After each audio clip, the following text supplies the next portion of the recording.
because of a UK tax issue, he essentially deferred his wages. So he hasn't been paid anything since he's been in Saudi, that people around him think he might not get it. So basically, he's been away for 6 months doing the shittest work experience ever.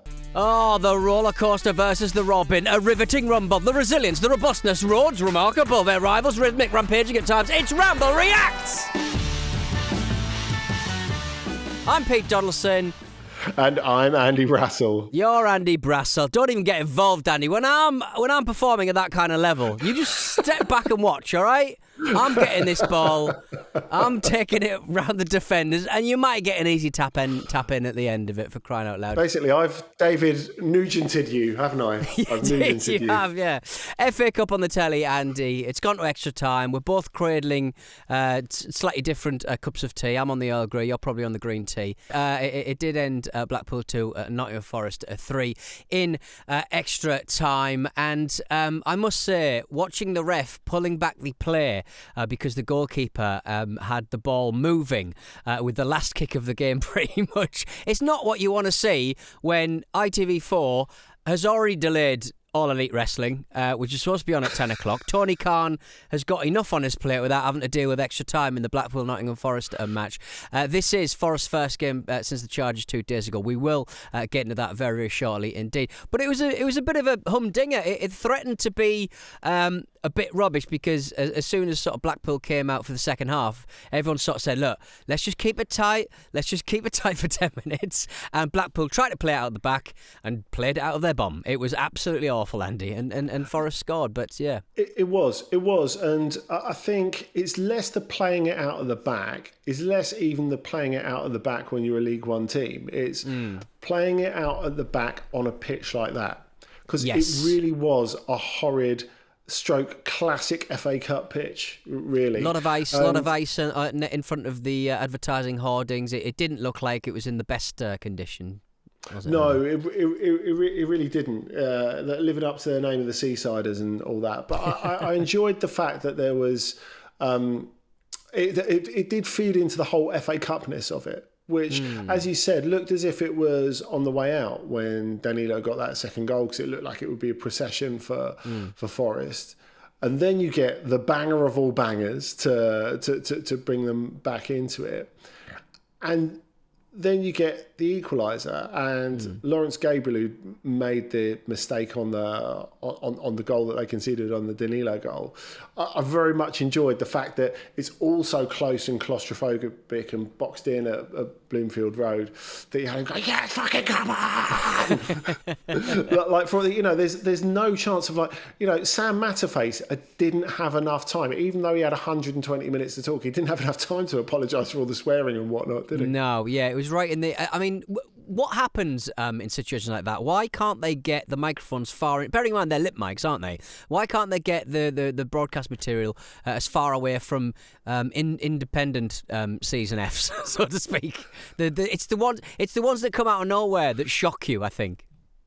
So you're saying that the cameraman or the sound man should dive on the microphone like he's smothering a bomb or something like that? Well, do you know how noise cancelling, active noise cancelling in headphones works? Yes. Basically, it takes a microphone feed from the outside and it inverts the phase and tries to play the exact opposite of that word. So what we need is camera people just shouting whatever the inverse of the F word is.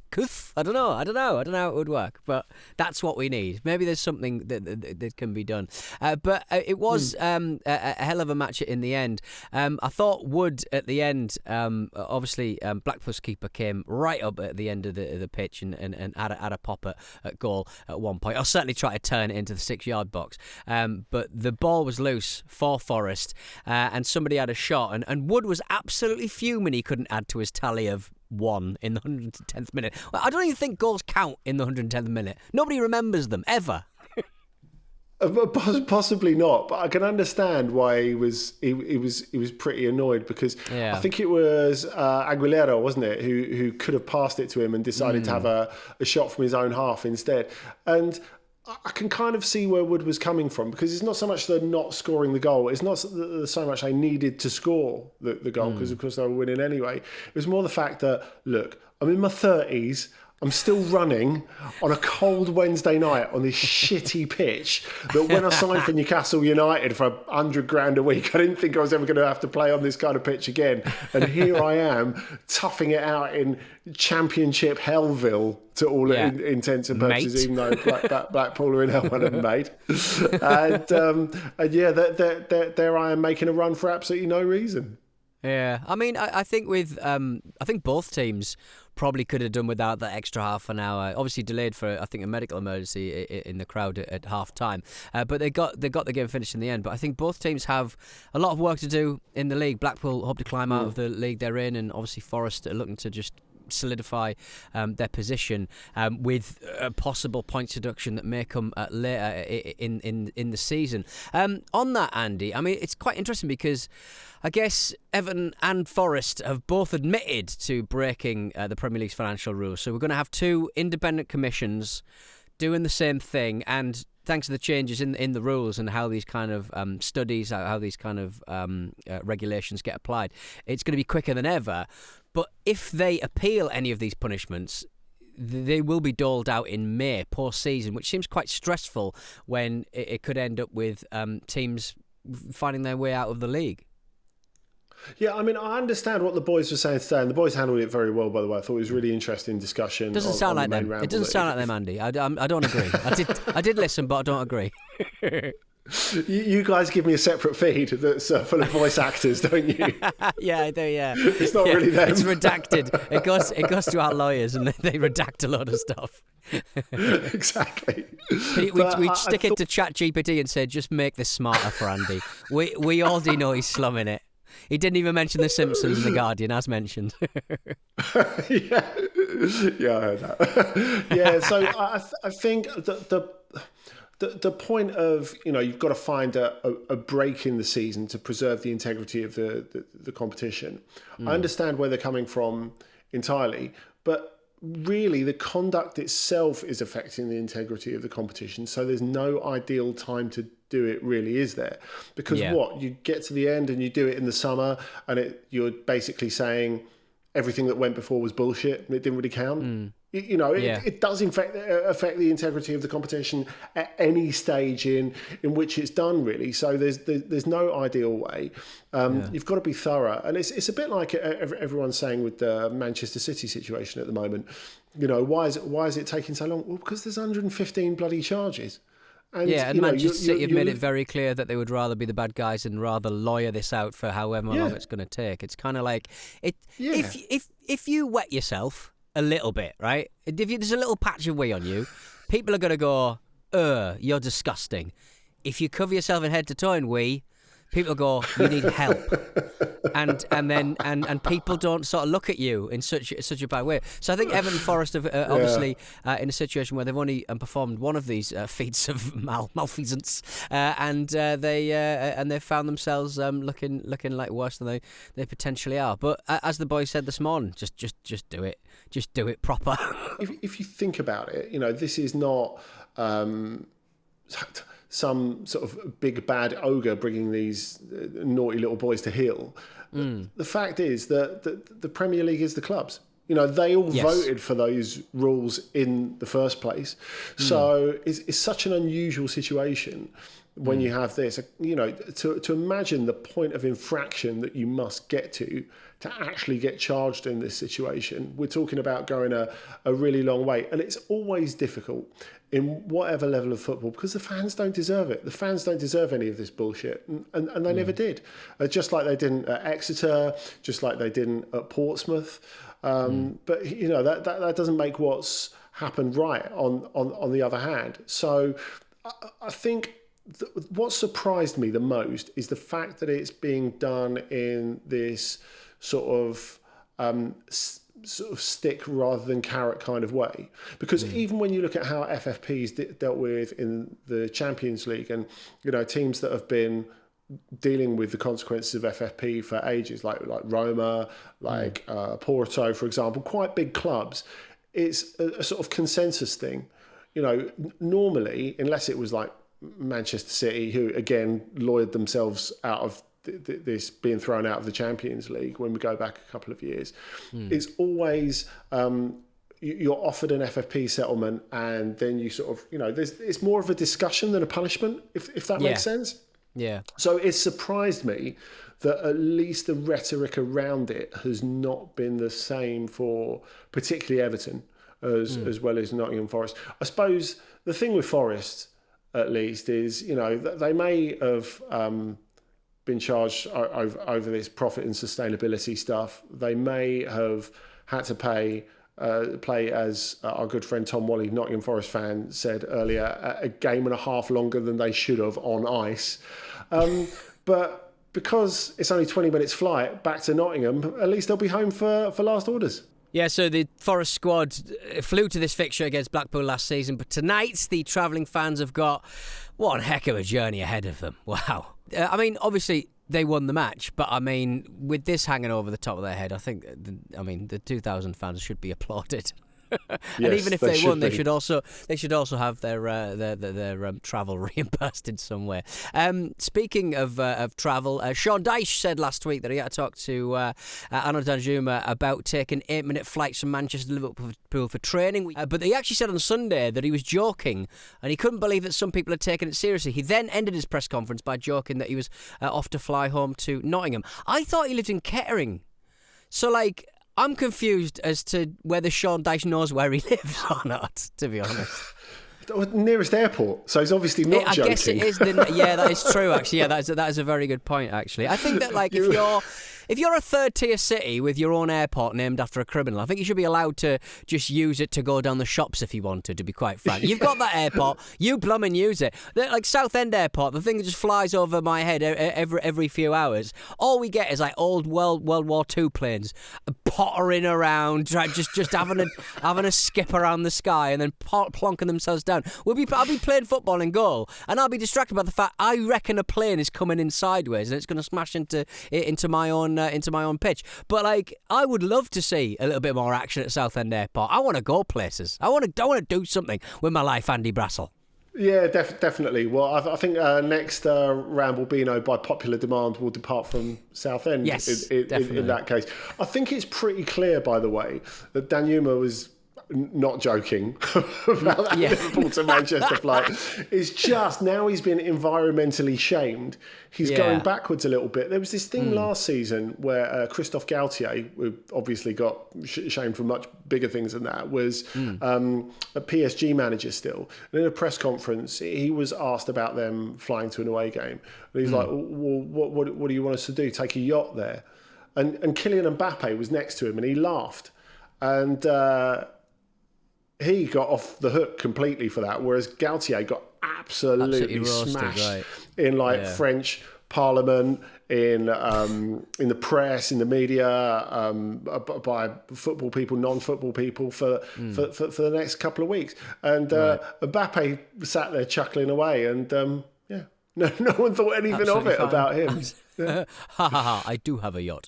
Nottingham Forest will have the task of keeping Ivan Toney quiet on Saturday in his first game back from his 8-month ban. That's gone quickly, Andy, for me.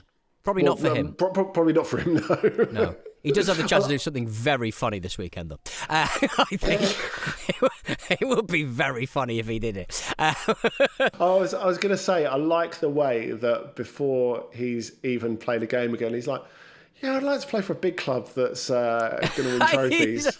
That's what powers him, though. That's what powers his reputation, his the thing that precedes him appearing on a field. It's always like, look, I could be playing for you next season, but for now, I'll just make do with scoring a load of goals. Brilliant. I mean, there is a pleasing, even before this, and I think it's a complex issue, obviously, but there's definitely a layer of villainy to Ivan Toney that I can get on board with. I mean, I remember Eddie Howe's first game in charge of Newcastle, and it was against Brentford, 3-3 draw at St James's Park, with Eddie Howe not there because he had COVID, of course, and Jason Tindall kept going into the tunnel and like phoning him because it was too loud outside. But Tony didn't do any of this thing that Luke and Marcus, and actually I hate as well, sorry, I played 10 minutes for you once, I'm really sorry. He was just absolutely giving it the big licks in front of a full St James's Park, and I very much enjoyed that. I very much enjoyed that too, Andy. So elsewhere tonight, Everton beat Crystal Palace relatively handsomely, 1-0. Gomez scoring a belting free kick to win the game. It was an absolute crack-a-lacquer, it was. There were boos from the away end, though, and chants of you don't know what you're doing when Roy Hodgson subbed off Eze 64 minutes into the game.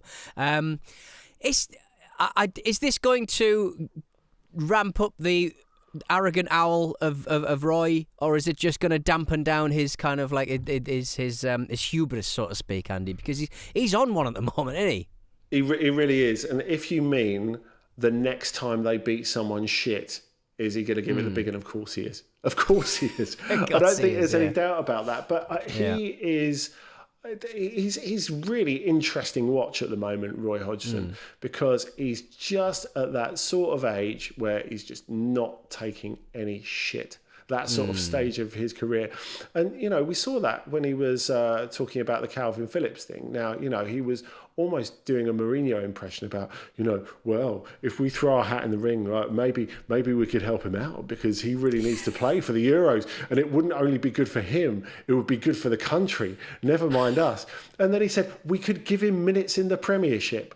He doesn't even care about like putting it in new money. He's like, and if you come over, Calvin, we'll give you 2 florins for your work. I will collect a mouse or 2 for you. Don't you worry about that. Well, the lads this morning were talking about rumours of Carrick replacing him. Would Michael Carrick be a good fit for that club? Is it just more Roy, more kind of like not particularly charisma-y kind of managing the dugout?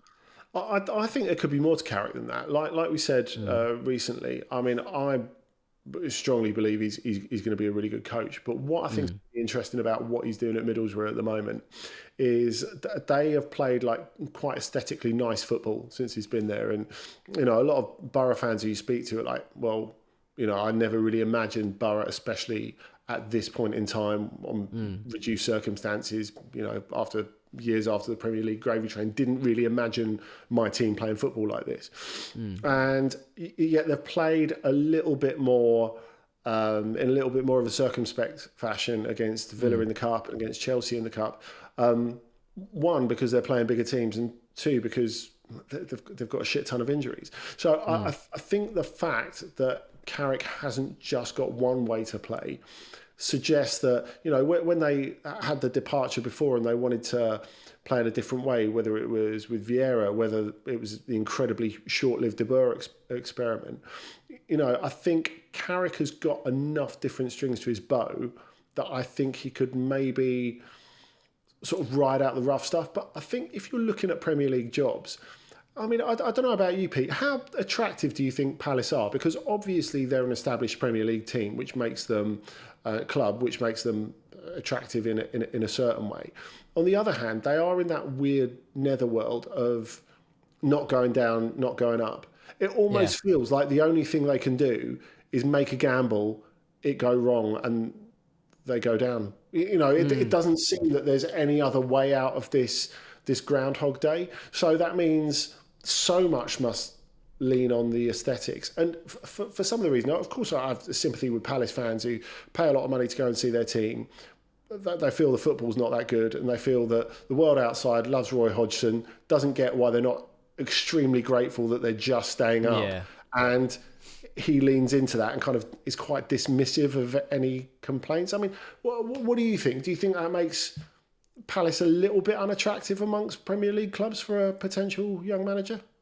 I think, if you are not learning your trade, because obviously Carrick's been in the game for quite a long time, and he's would it be fair to say Andy's doing it in the right way? He's not going for those massive, huge jobs that are very chaotic in the background. I think this club is slightly chaotic in the background, to be honest. You've got Steve Parish. He's only got 10% of the club, but he holds a lot of sway. If there's rumours that he's going to be leaving, he's very important to the bottom half of the league, you would argue, being the head of we're not going to go into the European Super League kind of situation. You've got so many other kind of characters that own kind of like minor stakes, but they have the John Textor larger thing. Yeah, the John Textor things are interesting. He was the shareholder John Textor, or just Textor sounds like a promotional mascot that tried to sell us like ringtones in the 90s. You know what I mean? Like just a dancing mobile phone. Hey, John Textor here. Anyway, but he was seen downing a pint at Lyon's French Cup game last week. A little bit like Mike Ashley at the Emirates in 2008. He absolutely saw it off, though. Andy, I saw this video of John Textor downing a pint at Lyon. I don't think it was a full pint. I think it was a 3/4. Yeah, I think it was schooner at best, if we're going to put it schooner, in that's what I was thinking of, Australian measures. But I think if you were going to do that, I mean, you might remember, it's one of those things, obviously, that people really love to deny it, but Mike Ashley was still quite popular when he downed that pint at the Emirates. People, still thought he was all right and had optimism about him and thought, he gets it. He's one of the No, he's not. He's absolutely dreadful before we even get to the end of the sentence. Whereas already people think Textor's an idiot, and they have done for quite a while. I think it's as simple as to watch Lyon at the moment, you need a drink. It's that simple. Yeah. Well, I mean, he's reportedly considering selling a stake in Palace, but that might just be because of the line of sight Premier League alcohol rules. Crystals is gone now. What's he got involved for? The guy loves the sesh. What can we say? Oy. So on the Everton side of things, it's as discussed. They're in the dock, so to speak, pretty soon. Some pretty hefty charges being leveraged their way. You would imagine there might be another points deduction, but we won't be finding out for quite a while. Even though we've got an expedited process on this. Former Newcastle man Isaac Hayden has claimed in an interview that he left Standard Liège over unpaid wages and is going to start legal action. 777 partners, who are apparently weeks away from taking over at Everton, are the owners of Standard Liège. You hate to see it. With everything that's going on and has gone on with the toffee men and the toffee women and the toffee people, this is the last thing they need. Yeah, and most reasonable Everton fans are really concerned about 777. I know with a lot of fans, our general nature is to be optimistic, isn't it? And our general nature is to look at a new owner coming in and thinking, they're buying it for a reason. They want to make us better. We all want the same thing. They're going to spend some money. But I think Everton fans, partly through experience, are looking at this and looking at it in a sensible way, because 777 have left a mess everywhere, really. Because, we're talking about multi-club ownership. Even if they were paying their bills, I mean, multi-club ownership is not a thing to aspire to be in, because, you're inevitably going to find out that you're, way down the pecking order. Now, I suppose Everton could have a right to not think that, because they're in the Premier League, which is obviously a big stage. Maybe that would be the head and the rest would be the body. But I think with everything that's happened with 777 and everything that happened before with Moshiri, I think they're right to be concerned. It's something I say again and again. Being a supporter is not just about blindly defending your club and the way it's run, whatever. It's about asking the uncomfortable questions. It's about protecting what's yours, because the club does belong to the fans, really. And it'll be there way longer than the celebrated company that 777 Partners represents. Every cloud and all that. Everton are going to be facing Luton in the next round, so they've got a bit of a shot for a bit of a cup run amidst all of the misery within all of the charges. All right, let's round up the show with your friend and mine, Mr. Jordan Henderson. He's apparently terminated his Al Ettifaq contract after just 6 months. He's apparently heading to Ajax. No doubt the boys will be talking about this pretty soon on the show. But we've got to get our digs in, haven't we, Andy? This is what we're here for crying out loud. I don't know about you, Andy, but I just love someone just getting their hand caught in the till and then trying to just panic, just dragging themselves through 2 seasons of Dutch football just to rescue homeopathic levels of their legacy. I fucking love it, Andy. I really do.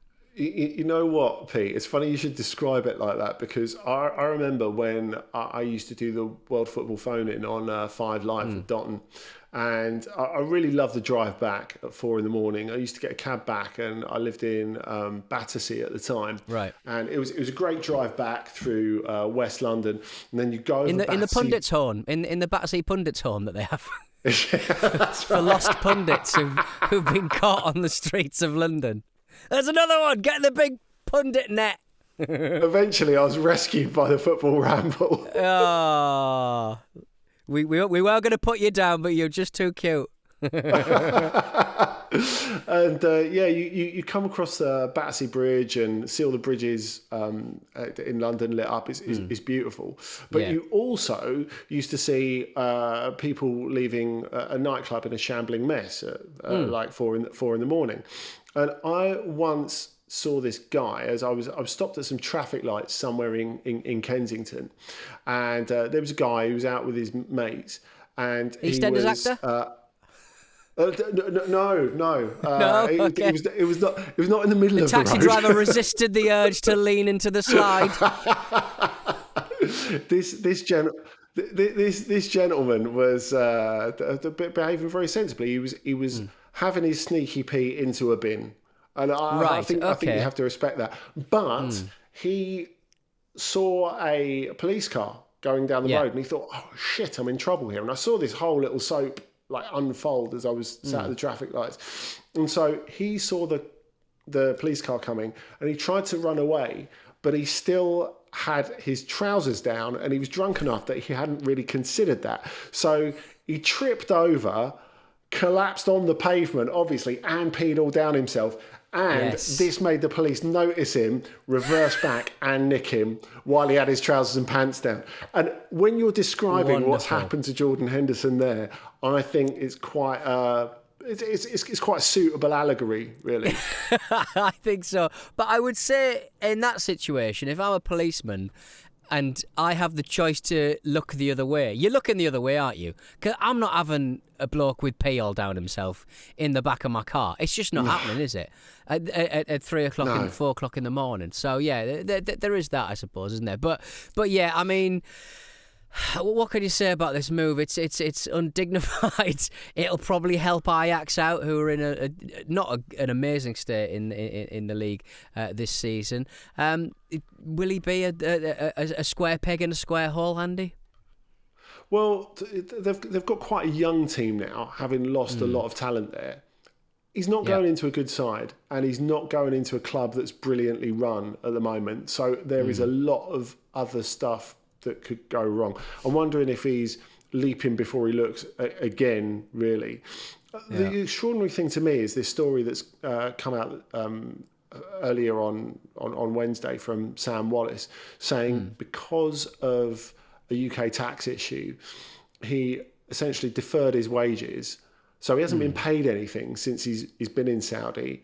That people around him think he might not get it. So basically, he's been away for 6 months doing the shittest work experience ever. Come on.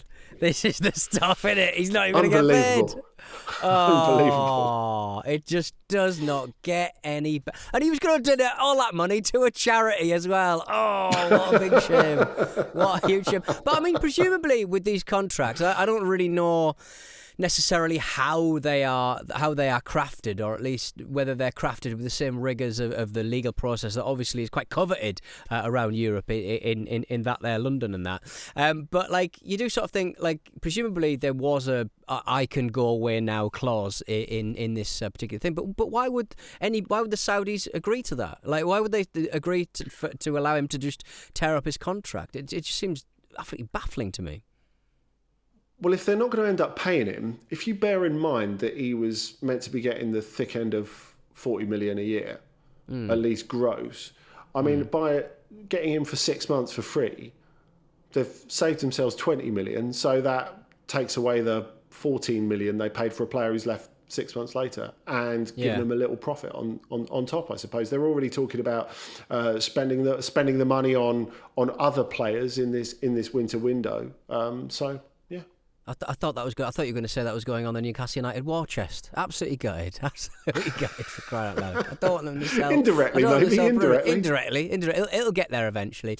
All right then. Let's wrap this one up. Andy, you've got a little bit of OTC later today, I do believe.